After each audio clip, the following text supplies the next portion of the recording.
Bienvenue à ceux qui sont sur ma chaîne YouTube. Je m'appelle Chanté, surnommée pour Chantal, et je suis de retour avec une nouvelle vidéo de YouTube. Dans cette vidéo, je vais critiquer un film intitulé Monde Jurassique, la Renaissance, publié en 2025. Les genres sont l'action, l'aventure, le science-fiction et la suspense. Le réalisateur est Gareth Edwards. Tout d'abord, le film se déroule environ 5 ans avant l'incident au Monde Jurassique en 2010, lorsqu'InGen utilise un laboratoire sur l'île Saint-Hubert dans l'océan Atlantique pour créer des dinosaures mutants transgéniques.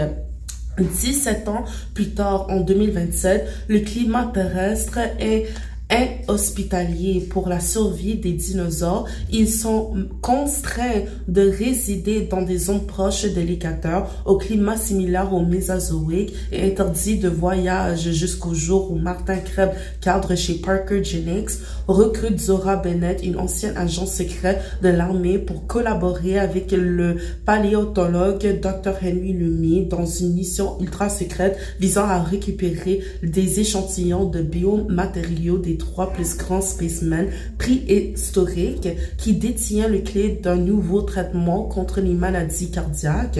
Zora Bennett décide alors de diriger une équipe d'agents qualifiés vers l'endroit le plus dangereux de la planète, un centre de recherche insulaire pour le parc jurassique original. Pensez-vous que l'un d'eux s'en sortira vivant avec l'échantillon de biomatériaux qui lui ont été donnés pour une chance qui changera le monde?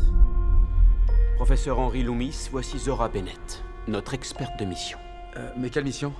Ce serait une avancée médicale qui pourrait sauver des millions de vies. Elle implique les plus grands dinosaures existants. Oh non, mais regardez ça. Heureusement pour nous, tous les spécimens sont réunis sur le même site isolé. Vous pouvez être prêt demain? Je peux garantir votre sécurité. Enfin, plus ou moins. Comment ça, plus ou moins? C'est lui, là? C'est le meilleur. Pour faire entrer et sortir des hommes ou autre chose partout où il faut pas. On remonte vers la Barbade, en évitant les patrouilles. Mais bon, il y en a plus beaucoup. Pourquoi? Faut être débile pour se risquer là-bas. Cette île était le centre de recherche du premier Jurassic Park. On a besoin de l'ADN des 3 plus gros dinosaures. On est forcé de le prélever sur un œuf? On pourrait essayer sur les parents, mais ce sont des carnivores volants de la taille d'un F-16. Si vous pouviez faire vite.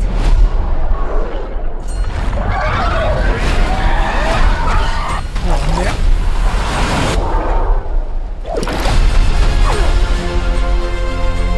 Ces dinosaures étaient trop dangereux pour le premier parc. Ne dis pas que c'est des raptors. C'est des raptors. Les pires de tous ont été laissés ici. Amène-toi! Duncan!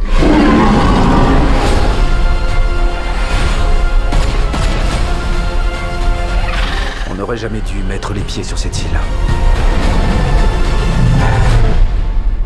Nos vies ne tiennent qu'à un fil. C'est quoi ces trucs? Ils aident le mosasaure.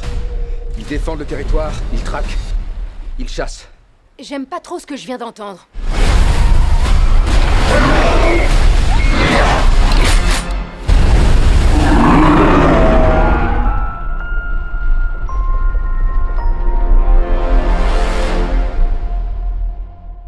Passons maintenant à la mise en scène. Le temps était très objectif grâce à la compréhension mutuelle des personnages qui s'informent mutuellement sur la science derrière leur objectif, qui prélèvent de multiples échantillons de biomatériaux provenant de 3 types de dinosaures: le Mosasaurus aquatique, le Titanosaurus terrestre et le Quetzalcoatlus aviaire. Cela dit, les images du film ont montré les missions chronologiques des personnages pour vaincre leur plus grande proie dans l'eau, sur les terres tropicales et dans les airs. C'était incroyable de voir comment le film a été conçu pour créer ce chef-d'œuvre intitulé Monde Jurassique, la Renaissance. Le film nous a montré que le pouvoir de la science peut être une aventure extrême jusqu'à ce qu'un petit acte répréhensible puisse transformer leur mission en un échec total. C'est fou. En fin de compte, j'espère que vous avez bien compris le film et qu'il vous a donné envie de le regarder. Prenez soin de vous. Ciao!